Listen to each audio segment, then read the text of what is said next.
Vamos lá, meus irmãos, continuando aqui, nosso 10º dia de aula, Teologia Pastoral.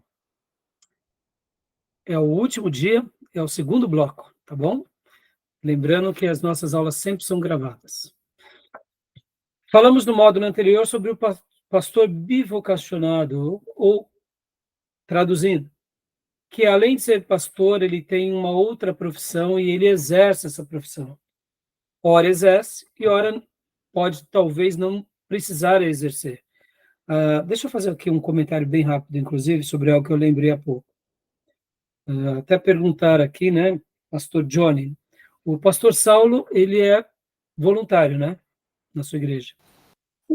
Ele era integral durante um período. O que o senhor descreveu aí foi algo que aconteceu, inclusive, com ele, assim. Então, ele decidiu voltar para o mercado de trabalho. Então, hoje ele realmente atua no Ministério Bivocacional. Joia. Mas fica aqui a minha recomendação. Quando vocês puderem deixá-lo integralmente, se é o desejo dele, façam isso. Tanto o pastor quanto o Dio, porque quando a gente semeia como honra no reino, a igreja recebe, né? E mesmo que tenha outros pastores, como é o caso do pastor, o pastor é voluntário também, né? Trabalha fora. Justamente. No caso do pastor Saulo, só me permita aqui, foi até uma decisão dele, assim, também, né? Ele sempre ansiou ser voluntário na obra. E aí, enfim, ele acabou tomando essa decisão. Mas concordo com o senhor. Acho que a ideia de realmente termos um pastor ali integral e a igreja, obviamente, abençoando a vida dele e da família dele, é sempre muito bem-vindo. E até mesmo, pastor, muitas vezes o pastor ele opina isso porque ele não quer se fazer pesar da igreja, mas de outra forma a igreja acomoda.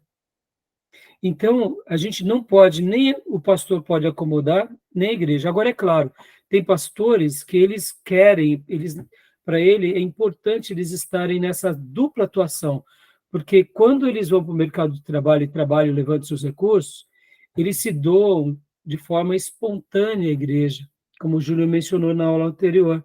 Eles se doam não pelo salário, mas como um gesto de amor.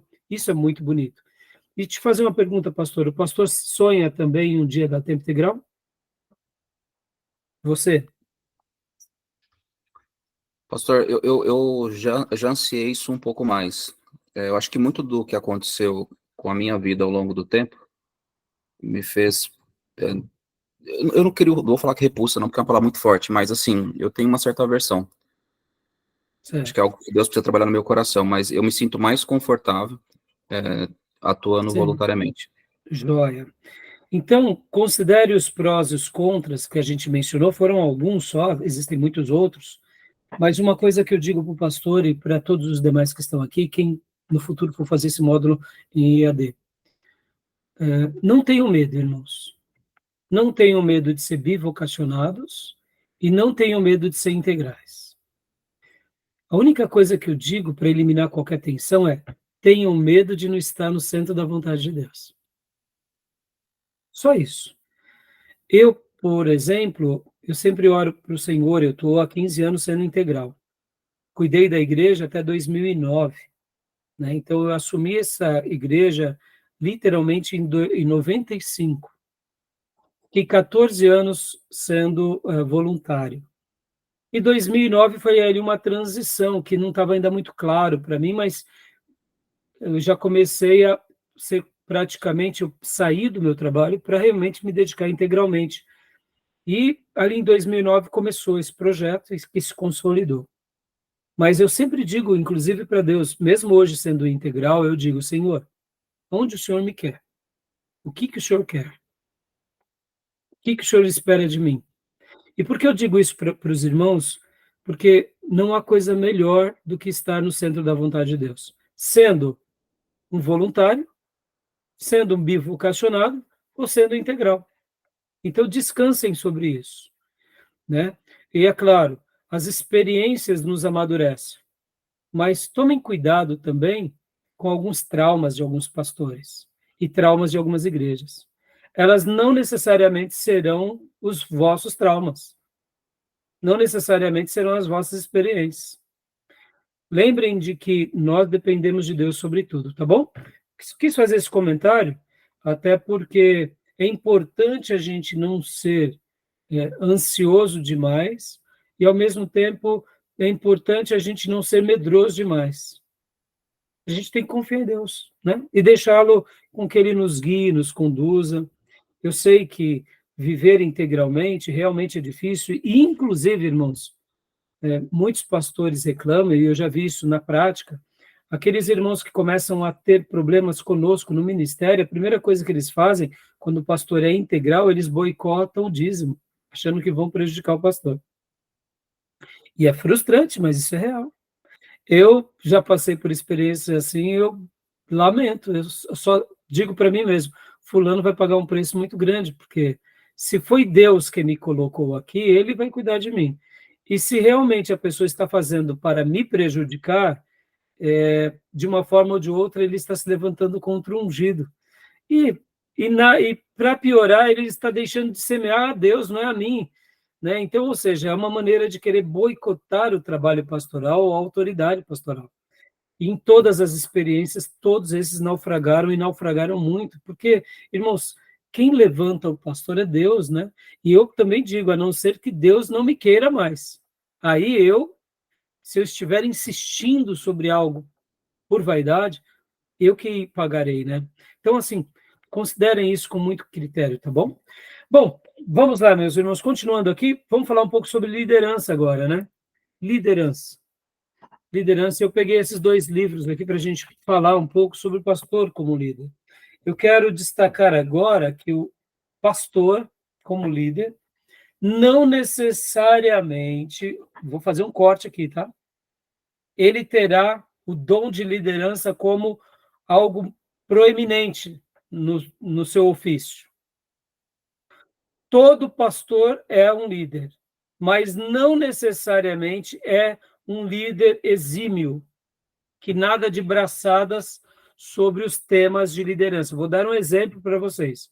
O pastor Enéas Tonini foi um grande avivalista. Ele fez uma obra maravilhosa na nação brasileira, principalmente entre os históricos, que é trazer à tona aquele lado mais espirituoso do ministério pastoral e trazer à tona essa prática de que o crente ele precisa do Espírito Santo, ele precisa viver essa plenitude, e ele foi, junto com o Rego do Nascimento, 2 frentes no nosso país ateando fogo nas igrejas históricas. E durante muitas décadas ele viajou o Brasil pregando sobre isso. E uma das coisas que eu notei, logo que eu fui para o seminário, eu notei que o pastor Ernesto Nini, ele era um grande teólogo, um grande pastor, um grande pregador e um grande avivalista. E eu me lembro que na denominação, mesmo que ele não estava mais liderando ali a convenção a convenção Batista Nacional no estado de São Paulo, no Brasil, toda vez que ele falava, ele era respeitado, porque ele era uma voz. E eu me lembro que, muitas vezes, alguns irmãos falavam que o pastor Ernesto Tonini era um grande líder, e eu ficava com a minha cabeça em xeque, confusa, porque, de fato, eu não via o pastor Ernesto Tonini como um grande líder. Me entendam, ele foi um grande líder, sim, no sentido denominacional, mas o dom de liderança, ele não sabia manuseá-lo muito bem. Vou dar só um exemplo para vocês. Quando o movimento G12 começou a aflorar aqui na nossa nação, o pastor Ernesto Tonini, num primeiro momento, deixou com que os batistas nacionais tomassem as escolhas. E, passado alguns anos, ele foi contra, porque quando ele esteve com o César Castelhano, aqui no Ibirapuera, ele foi conversar com o César Castelhano e disse, olha, eu estou aqui com o senhor, e falando com o Castelhano, né? E nós gostaríamos de aplicar tudo que você aplicou lá na Colômbia, na nossa denominação, mas nós queremos aplicar do nosso jeito. E eu lembro como hoje, né? O pastor Ernesto Tonini estava sentado numa mesa e o Castelhano do outro lado, e o Castelhano tinha ali os seus livros, né, que representavam todo o conglomerado daquilo que ele chamava de visão celular, E ele disse assim para o pastor Enéas, estava todos os presidentes aqui do estado de São Paulo, eu acredito que até do Brasil, junto com o pastor Enéas nessa reunião, e o Castelhano disse assim, falou dessa forma, pastor Enéas Tonini, ou é tudo ou é nada. Se o senhor quiser aplicar os meus princípios, ou é tudo ou não é nada. Aí o pastor Enéas, com toda a ternura, porque ele era muito educado, muito polido, falou assim, não, o senhor não está entendendo. Como pastores e como teólogos, eu gostaria de aplicar, porque nem tudo que o senhor aplicou lá na Colômbia ou faz é da nossa realidade. Como batistas, nós temos a nossa linguagem, temos o nosso modelo. Aí o Castelhano, foi mais ou menos esse o diálogo, tá, irmãos? Aí o Castelhano disse, não, eu entendi muito bem, mas ou é tudo ou não é, ou é nada, empurrou os livros, pastor Ernesto Tonini. Aí o pastor Ernesto Tonini, como sempre foi essa pessoa muito resolvida, e aí por isso que eu digo para vocês, que eu fiquei muito feliz, ele era um líder, é inegável, irmãos, é inegável que ele era um líder, mas me entendam, quando eu comparo a outros grandes líderes, eu vejo que o pastor Ernesto Tonini, ele não tinha essa fluência tão grande como líder. E aí ele se sentiu constrangido, como se ele não conhecesse Bíblia. E ali ele viu que o César Castelhano estava fazendo era impor como se tudo o que ele tinha aplicado fosse uma revelação de Deus. Aí o pastor Ernesto Tonini, então, ele se prontificou e disse, então não é nada, para mim não serve. E por que eu fiquei muito feliz? Porque eu, durante muitos momentos, falava para o pastor Enéas, não deixa, pastor Enéas, não permite. Pastor Enéas, ele dizia para mim, calma, Raimundo. Então, por que eu estou falando tudo isso, meus irmãos? A nossa convenção pagou um preço muito alto por isso. Eu entendo e eu respeito o pastor Enéas Tonini, mas me entendam aqui, irmãos, muitas vezes, nem todo pastor nadará de braçada na questão da liderança. Assim como o dom pastoral é um dom específico, a liderança, nas páginas da Bíblia, acaba sendo um dom. Existem pessoas que sabem falar essa linguagem com muita facilidade e outras não. Então, o pastor Ernesto Tonini, no que se diz respeito à liderança, ele era um líder, ele era muito resolvido. Mas quando se tratava, por exemplo, de tomar certas decisões, ele acabava não tomando algumas decisões. Ele acabava deixando, como um bom batista, o negócio correr solto. No entanto, me entendam bem, por que eu estou fazendo esse paralelo? Porque quando vocês notarem pastores que têm um dom de liderança, vocês vão ver que eles são mais resolvidos. Por exemplo, irmãos, comparando o pastor Enéas Tonini com outro pastor. É claro que não dá para a gente mensurar o tamanho, mas, por exemplo, John Wesley. John Wesley, ele era muito mais um líder. A postura que ele cria, a maneira em que ele condiciona, ele orienta. Então, John Wesley destaca muito na vida dele essa questão da liderança. Além de ser um homem muito metódico, ele era um líder. E como eu disse há pouco para vocês, no primeiro módulo, uma das pessoas que eu mais conheci com o dom de liderança foi o pastor Bill Hybels. É admirável a maneira em que ele, de fato, enxerga a liderança, passa a liderança, ensina a liderança. Eu, particularmente, aprendi demais com o pastor Bill Hybels sobre liderança. Com o pastor Enéas Tonini, eu aprendi demais a arte de ser um pastor, de ser um homem consagrado, de ser uma voz de autoridade, de ser uma pessoa que crê na Bíblia. Ou seja, eu sempre vi o pastor Enéas Tonini como esse grande pastor avivalista e consagrado. O pastor Bill Hybels, eu vejo ele como um pastor líder. É diferente. E agora, só para a gente poder falar um pouco sobre isso, né? Eu falei para os irmãos que a gente ia falar sobre a liderança. Na minha apostila, depois vocês leiam, eu vou trabalhar muito sobre vários pontos que a gente já até trabalhou em outras aulas, né?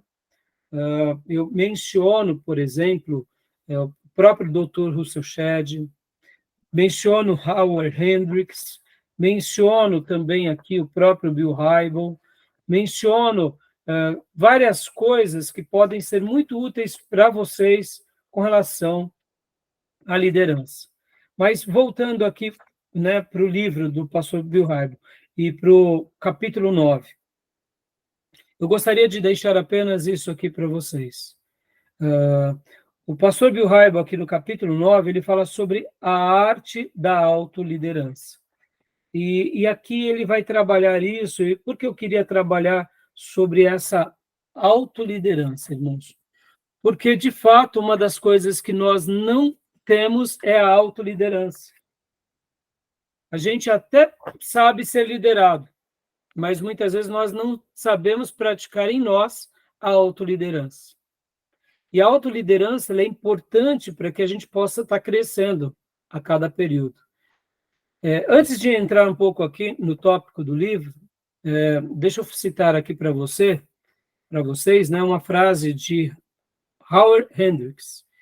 Ele faz a seguinte pergunta: qual é a crise desse país? Howard Hendricks viajou por 78 países. E quando ele chegava nesses países, ele fazia essa pergunta. Ora, essa pergunta eram feitas a pastores, e na grande maioria das vezes também a grandes empresários e até mesmo grandes lideranças políticas. E ele sempre fazia essa pergunta: qual é a crise desse país?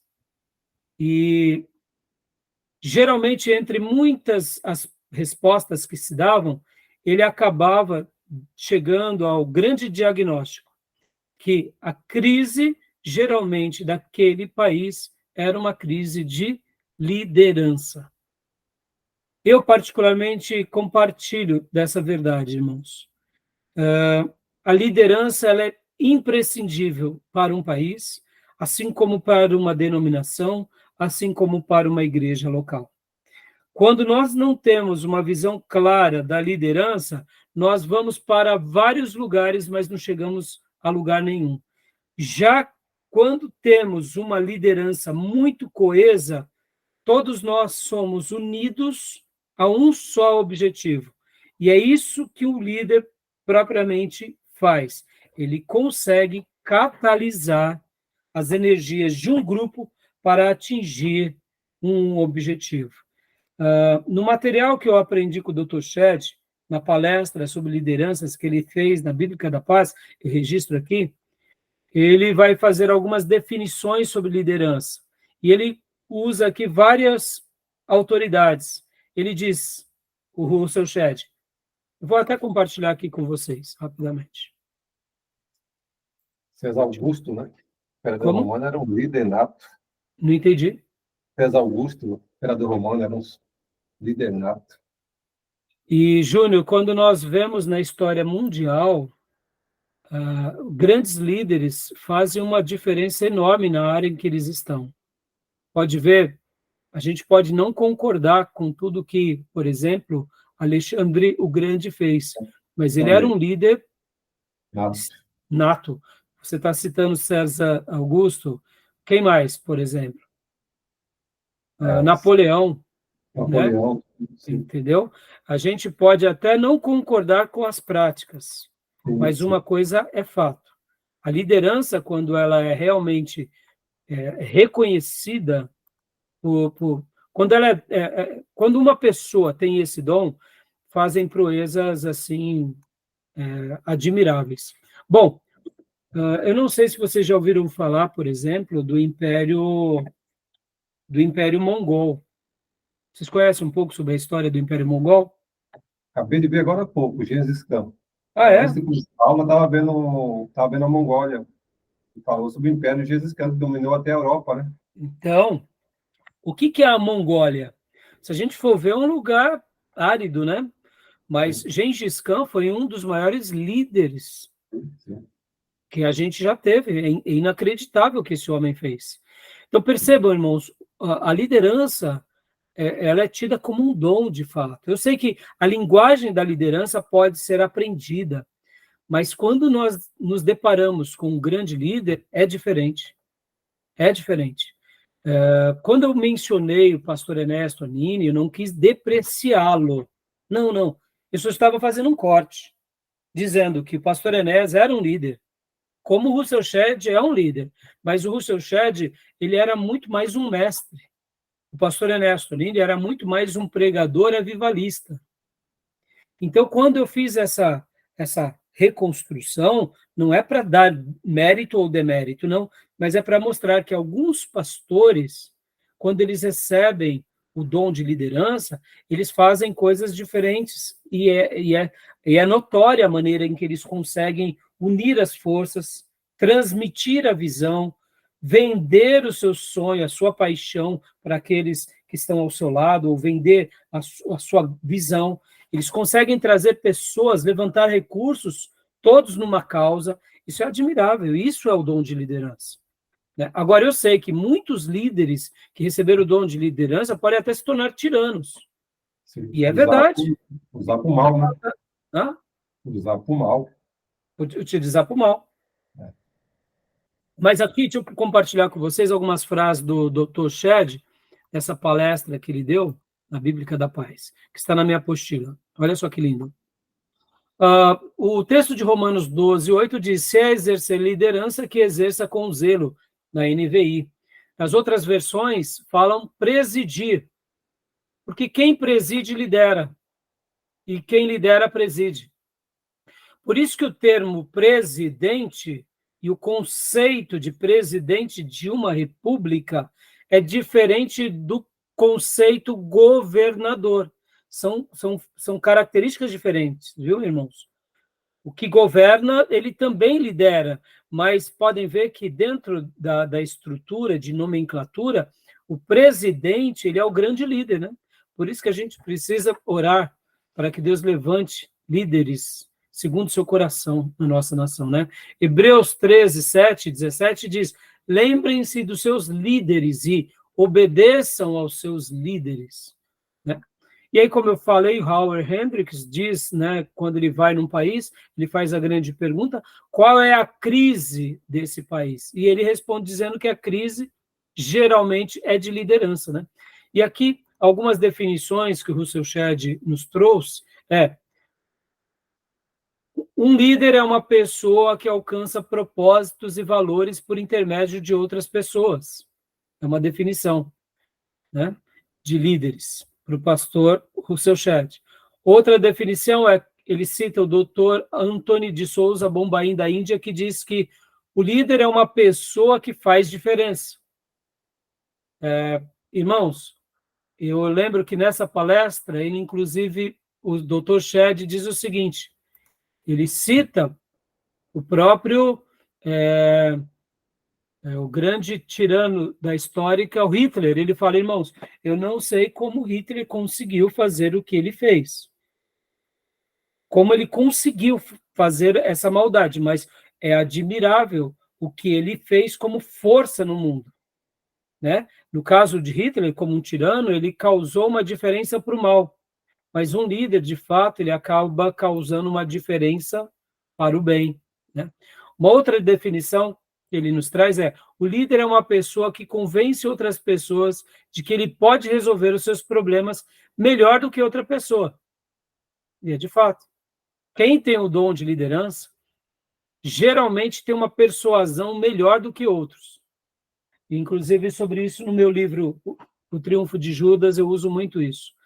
Que assim como uma pessoa, ela recebe o dom da liderança, ela também tem uma persuasão melhor do que as demais pessoas. Uma outra definição: liderança é a capacidade de influenciar pessoas ou grupos. Outra definição: liderar é persuadir para o bem. Isso é liderar. Tá bom? Então, aqui eu só fiz essas citações para os irmãos, e eu queria agora falar um pouco, né? A gente já trabalhou bastante sobre essa questão da visão, da missão e da estratégia, mas líderes amam essas questões. Líderes amam. Por isso que o pastor Bill Hybels, na minha opinião, ele soube explicar isso de uma forma maravilhosa, não só nessa obra, mas em todo o ministério dele. E ainda o pastor Bill Hybels ensina que quem tem o dom de liderança transforma a visão em ação. Ele consegue ter um plano estratégico, ele sempre levanta uma pergunta crucial: no que somos melhores? E aí ele vai achando os campeões. O líder, ele gosta dessa questão de alinhamento. Então, Uma outra frase muito interessante sobre essa questão de liderança, irmãos, porque a liderança tem a ver com movimento. Aonde você vê um grupo muito coeso caminhando por uma direção, ou vê as pessoas ali como as águas em movimento, é onde está tendo uma boa liderança, tá bom? Então, meus irmãos, agora, né, eu até coloco aqui também aquilo que o pastor Bill Hybels trabalha, né, como levantar um time dos sonhos, em que ele chama de 3 Cs, que é ter caráter, ter competência e combinação. Inclusive, eu até mostrei nas aulas passadas desse módulo, que no início do ministério do Bill Hybels, ele colocava ter competência, ter combinação e, por último, caráter. E aí depois ele aprendeu as duras penas. Inclusive, quando eu falo sobre isso, é quando nós trabalhamos aqui no livro do MacArthur, falando um pouco sobre o caráter do pastor. Porque, por MacArthur, caráter vem em primeiro lugar. E o Bill Hybels, as duras penas, começou a colocar o caráter em primeiro lugar. Meus irmãos, é como eu já disse, inclusive eu registro na minha apostila, quando uma pessoa ela tem caráter, ela pode nem ter, muitas vezes, aquilo que a gente chama de carisma. Se a pessoa tem carisma e tem caráter, se a pessoa tem carisma, mas não tem caráter, não serve para nada. Mas se a pessoa tem caráter e não tem carisma, ela serve para muita coisa. Guarde isso. Não se esqueçam disso. Quando vocês, no ministério, se esbarrarem com pessoas que não têm caráter, vocês comprovarem, irmãos, descartem essa pessoa sem dó. Descartem, quando eu me refiro a descartar aqui, meus irmãos, entendam. Não coloquem elas nos ministérios. Não deleguem a ela nada. Não deixem elas trabalharem, porque o preço que a gente vai pagar por colocar uma pessoa que não tem caráter é muito grande. Você pode até colocar alguém no ministério para trabalhar e não conhecer o caráter dela. Mas no momento em que você passa a conhecer aquele caráter e você tem provas concretas de que aquela pessoa não tem caráter, tire aquela pessoa do ministério. Não tenha dó disso.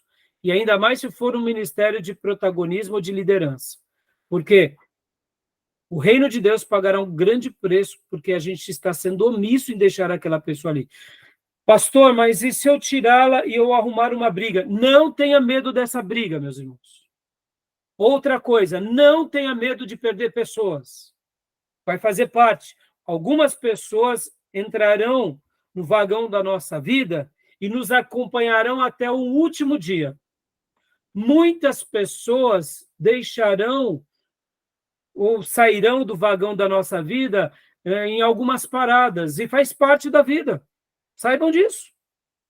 Outras mal ficarão algum período curto. Por que eu estou falando isso? Sejam resolvidos. Sejam resolvidos no sentido... Não estou falando para vocês maltratarem, criarem amizade, não, mas, irmãos, o profeta já deu a solução para nós. Como caminharão dois juntos, eles não estão de comum acordo? Eu não estou dizendo aqui, meus irmãos, muitas vezes a gente está numa situação mal resolvida e a gente insiste no mal resolvido, a gente vai se ferir, entenderam? Então, guardem isso e conservem o caráter. Agora, se uma pessoa tem caráter e carisma e caráter, essa pessoa tem que estar do nosso lado para sempre. Tá bom, meus irmãos? Eu cito aqui o Hernandes Dias Lopes também, um grande pastor dos nossos dias, né? Ele trata sobre essa questão da liderança, olha só. A liderança da igreja deve ser composta de um colegiado. A liderança da igreja não é hierárquica. A liderança da igreja deve ser constituída conforme a prescrição bíblica. E a principal função da liderança da igreja é alimentar o rebanho com a palavra, tá bom? Então, faço algumas citações aqui do Hernandes Dias Lopes e deixo aqui, né, esses textos. E agora vamos trabalhar um pouco, irmãos, aqui no livro texto, porque existem, claro, muitos tipos de líder, inclusive o pastor Bill Hybels, ele vai falar que existem vários tipos de líder, o líder que trabalha mais na administração, o líder que trabalha mais no empreendedorismo, o líder que trabalha mais no protagonismo, existem vários tipos de líderes, mas uma frase que o pastor Bill Hybels cita com muita frequência é que nós devemos nos transformar no melhor líder que o nosso potencial permite. E eu, particularmente, sou muito grato a Deus por essas ideias do pastor Bill Hybels. E aqui, por exemplo, ele usa, né, essa outra frase, que a igreja é o lugar mais difícil de liderarmos na face da terra. Liderar uma igreja local é a coisa mais difícil que existe, mas, ao mesmo tempo, ele diz que uma igreja não atingirá todo o potencial redentivo que ela tem se não for bem liderada. E quando nós, de fato, descobrimos o dom de liderança, ou deixamos que os líderes da igreja sejam esses protagonistas, a igreja ela alcança esse potencial redentivo. E aí ele mesmo ensina como líderes devem liderar. Líderes devem liderar através de uma visão, líderes devem liderar através de relacionamentos, através de amor, através de confiança, através de encorajamento e através de inspiração. Tá bom, meus irmãos? Alguma pergunta, alguma dúvida? Tranquilo? Tranquilo, pastor. Tranquilo. E aqui eu vou deixar para vocês o capítulo 9 como um suprassumo desse assunto, porque ele faz uma pergunta: quem na liderança é a pessoa mais difícil de ser liderada? E aí o pastor Bill Hybels responde que somos nós mesmos, irmãos. Parece bobeira, parece chover no molhado, mas pode ver, todos nós gostamos de apontar o caminho, mas nós mesmos muitas vezes não enxergamos o caminho nosso, ou seja, a autoliderança. E esse assunto que ele vai trabalhar agora sobre a autoliderança tem tudo a ver com o quê? Com a inteligência emocional. Tem tudo a ver com saber se conhecer. E pode ver que esse é um assunto que a gente já trabalhou em outros módulos, eu dei uma pincelada, mas aqui é muito importante a gente saber distinguir que esse líder 360 graus, como ele chama, a arte da autoliderança, e aqui o subtítulo é o líder 360 graus, ele vai olhar para quem em primeiro lugar? Ele vai olhar para si. Porque, irmãos, aqui fazendo um apontamento, aqui não é o cultivo do amor próprio, não é nada disso. Mas muitas vezes a gente está morrendo e está querendo fazer algo para Deus e morrendo. Eu não estou dizendo que morrendo seria parecido com aquela obra que um missionário faz, que de repente ele pode até morrer mesmo no campo. Não, não é isso. Ele está morrendo por dentro. Ele não está tendo mais paixão, ele não está tendo mais energia, ele não está tendo mais ímpeto. Por quê? Porque ele está negligenciando o principal ponto que ele não deveria nunca ter negligenciado, que é ele próprio. Vamos lá, meus irmãos.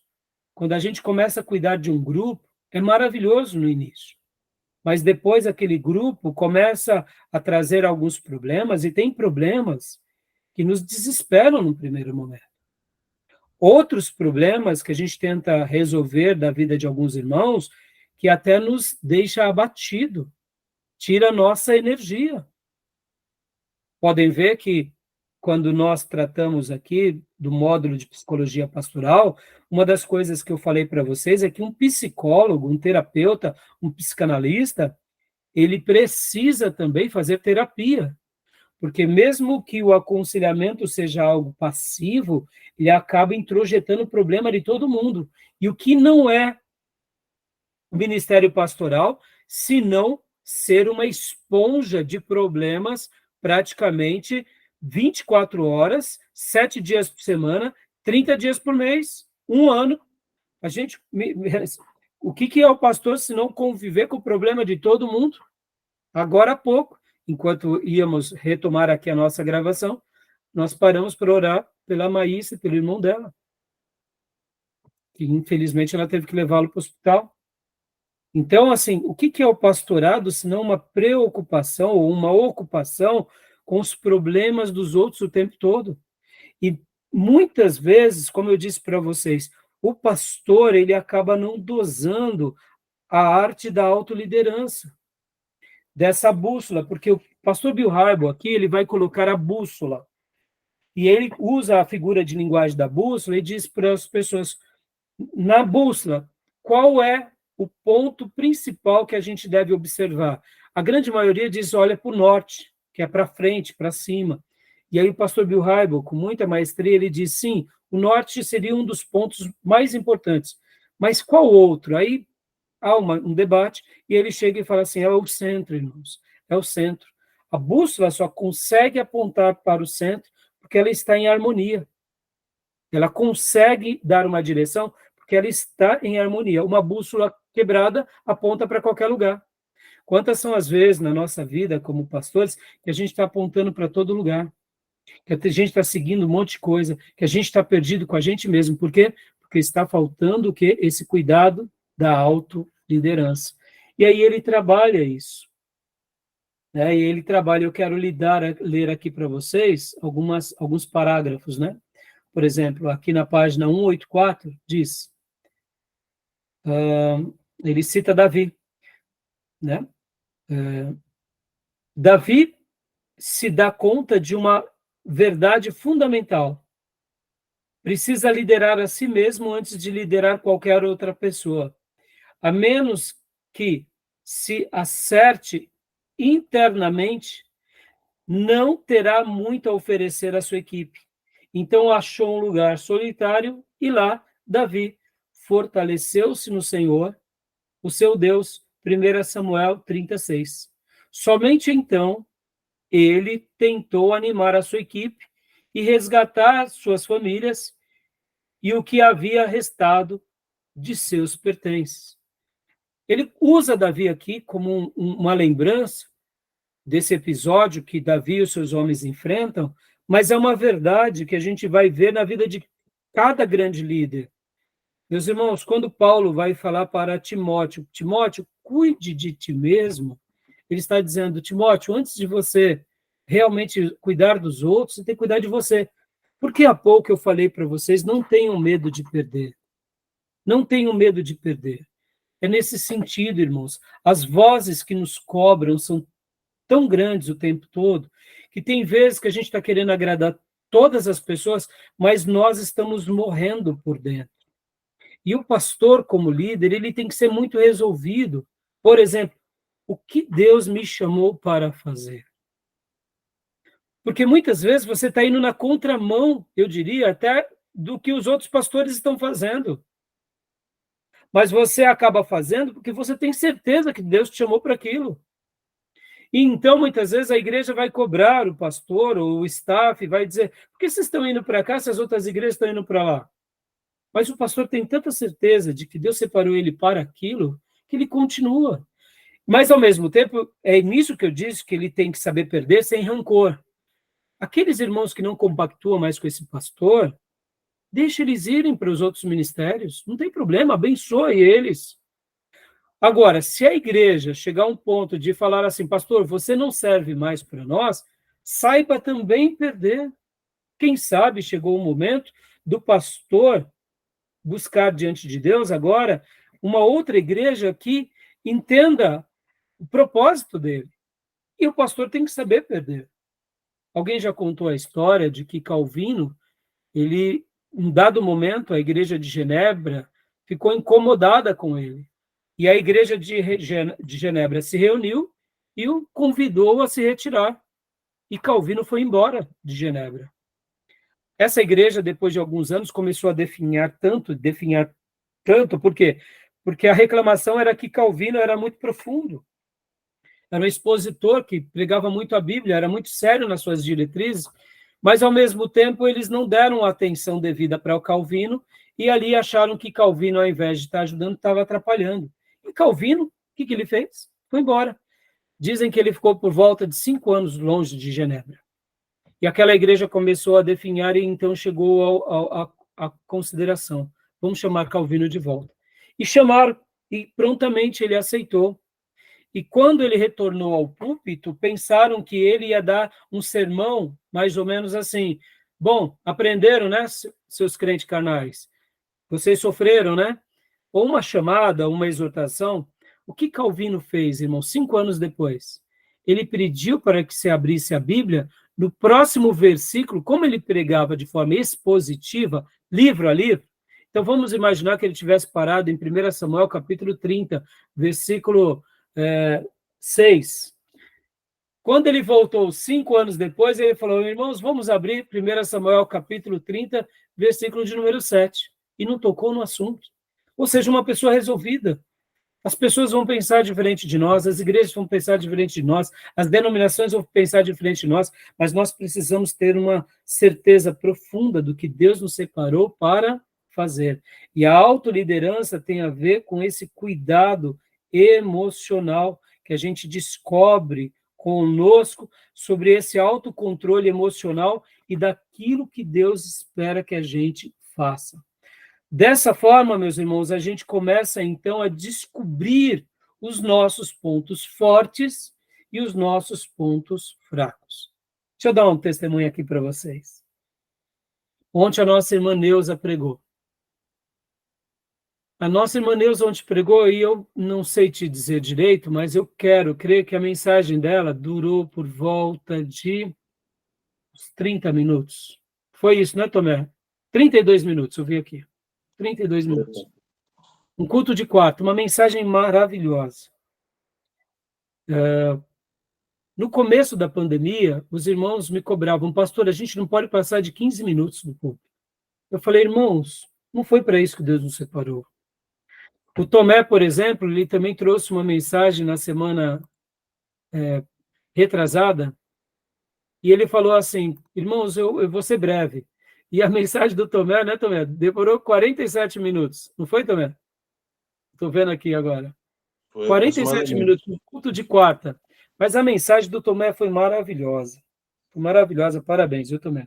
Trouxe uma mensagem muito linda sobre o sal e a luz. Eu aprendi algumas coisas com meu irmão. E olha que coisa linda, irmãos. O que eu quero dizer com isso? A nossa igreja tem uma característica. É uma característica que Deus nos deu, que Deus me deu, e naturalmente a igreja assimilou isso. Então, por que eu estou te dizendo isso? Porque muitas vezes, se a gente ficar dando ouvido ao que os outros pensam, a gente vai usar a cama de procusto deles. E é um perigo isso para nós. A gente tem que descobrir o porquê Deus nos chamou. E quando a gente descobre, a gente vai enxergar os nossos pontos fortes, nós vamos ver os nossos limites, nós vamos ver as nossas fraquezas, e dessa forma a gente vai se aprimorar, meus irmãos. Então, não tenham medo de fazer a autoliderança, não tenham medo de olhar para si, não tenham medo do confronto com os fantasmas, não tenham medo de avaliar a sua inteligência emocional, não tenham medo de ver aquilo que vocês são fracos, porque dessa forma, quando a gente enxerga isso, a gente consegue fazer e desenvolver o máximo do nosso potencial. Por quê? Porque nós faremos aquela obra como Deus sonhou para a gente fazer. Eu, particularmente, ensino muito, quando estou discipulando, principalmente os irmãos ali que estão no começo do ministério, ou até mesmo quando eu estou dando aula aqui de homilética, eu falo para os irmãos, olhem para os pastores que vocês mais admiram e aprendam com eles. Sigam os passos deles. Mas cheguem um momento que vocês também digam assim dentro do seu coração, não, chega de seguir o passo dele, porque agora eu preciso descobrir quem eu sou. Ou seja, enquanto você está sendo formado como obreiro, dependente da área do colegiado ou do ministério, tem algumas referências.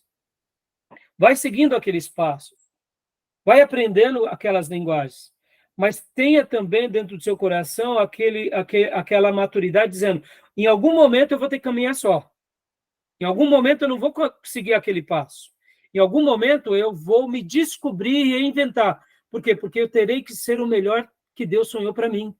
E seguir os passos do outro, eu estou querendo ser igual ao outro, e nós somos únicos, especiais e exclusivos para Deus e para a vida. Então, irmãos, ter boas referências é maravilhoso, mas se descobrir é um sonho. Ou como disse aquele grande líder do passado, que existem dois grandes momentos na vida de uma pessoa. Quando ele descobre o porquê o momento que ele nasce, e o segundo grande momento é quando ele descobre a razão pela qual ele existiu. Então, meus irmãos, a gente tem que pensar dessa forma. Se eu não me engano, é Mark, eu até coloco aqui na minha apostila, né? Marques Tawan, alguma coisa assim. Que existem dois grandes momentos na vida de um líder, né? E a gente tem que ser resolvido sobre essa questão. A gente não tem que ter medo. E a autoliderança faz com que a gente enxergue. E dessa forma, meus irmãos, aí onde entram as demais clarezas para a nossa vida. Por quê? Porque aí a gente consegue, de fato, se compreender, se enxergar, e não ter uma cobrança mais elevada do que, de fato, deve ser. Porque um dos nossos problemas é esse, irmão. A gente quer se comparar ao outro, mas nós não somos iguais a ninguém.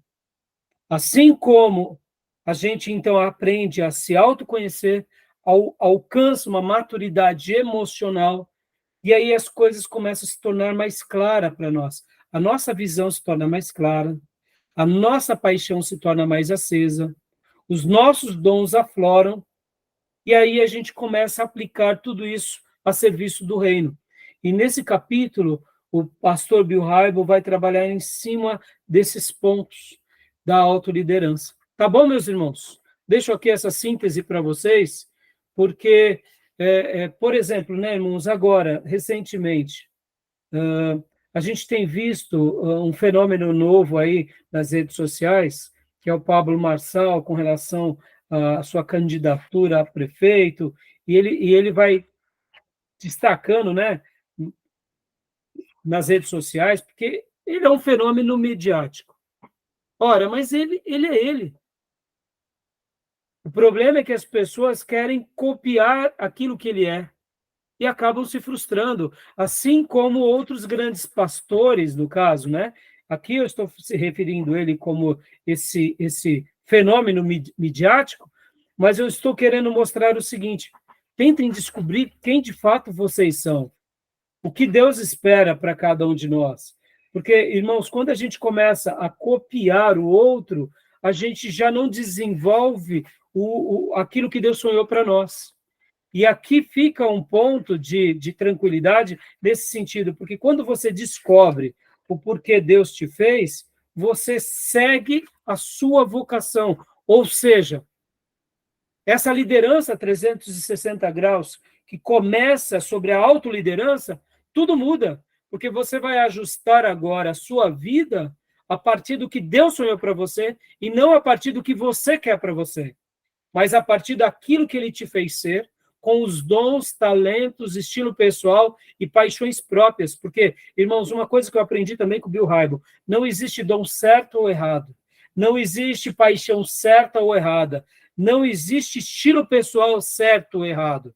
O que existe é a maneira em que eu me descubro, como eu me reinvento, ou como eu atinjo o máximo do meu potencial. Tá bom, meus irmãos?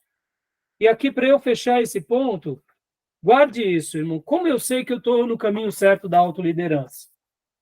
É bem simples. Se eu estou tendo saúde, se eu estou tendo empolgação, se eu estou tendo paixão, se eu estou tendo, sabe, aquele brilho novo. Meus irmãos, assim, não é querendo falar, mas toda vez que eu subo para pregar, que nem até fico um pouco emocionado, eu estou pregando aqui o livro de Gálatas, e eu pensei que eu ia acabar agora, sabe, a mensagem dos Gálatas.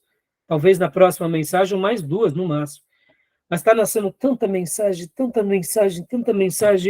e toda vez que começam a nascer essas mensagens, eu me paro ali diante de Deus e agradeço a Deus. Eu falo, Senhor, como é bom poder te entender, como é bom poder ouvir essas palavras tuas em mim, em primeiro lugar, antes de passar. Talvez eu nem passe tudo aquilo que Deus está falando comigo, mas, assim, o que eu digo para os irmãos, como é bom, irmãos, depois de praticamente 30 anos, subir no púlpito como se fosse a primeira vez. e preparar uma mensagem como se fosse, né, ali a minha primeira vez. Então, isso nos apaixona, assim como nos apaixona quando estamos aqui dando aula do seminário, quando eu termino um módulo e falo, uau, hoje essa aula foi relevante, esse módulo foi importante. E por que eu estou falando isso, irmãos? Essa autoliderança. Quando eu olho para o Shed e falo, como eu queria ter o conhecimento que o Shed teve, mas eu não sou o Shed. Mas como eu posso aprender com o Shed? Aí eu vou e leio as obras do Shed.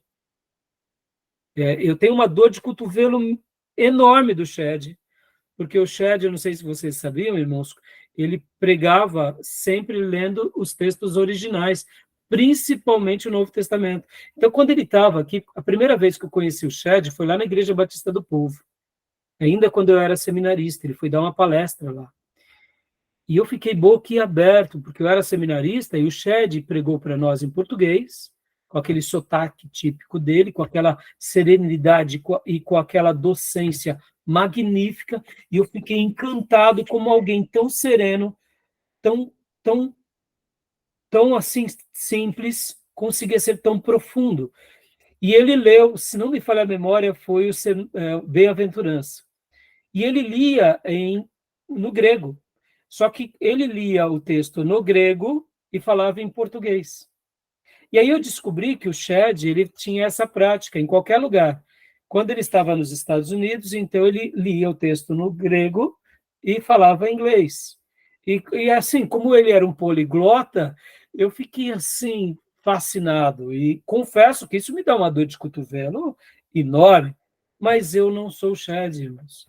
E eu oro pedindo para Deus me ampliar esse horizonte poliglota, porque, confesso, dessa área eu sou muito fraco. E por que eu estou falando isso, irmãos? Porque eu não posso me comparar a ele.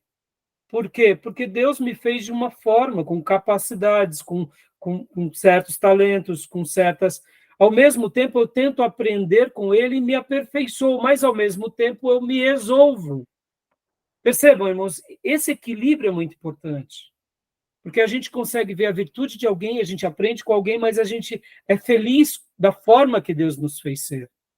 Como na última aula o Júnior até mencionou, se não me falha a memória, foi o Júnior, falando sobre Pedro. Pedro era simples, Pedro era rústico, mas Pedro tinha uma mensagem poderosa, convertendo vidas, apacentando vidas, e deixou uma marca na história da igreja do jeito que ele era, não como Paulo.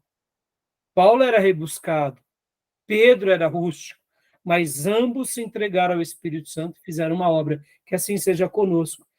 Percebam que Pedro tinha autoliderança, Paulo tinha autoliderança, essa liderança 360 graus, que começa consigo e que avalia se de fato ele está tendo saúde.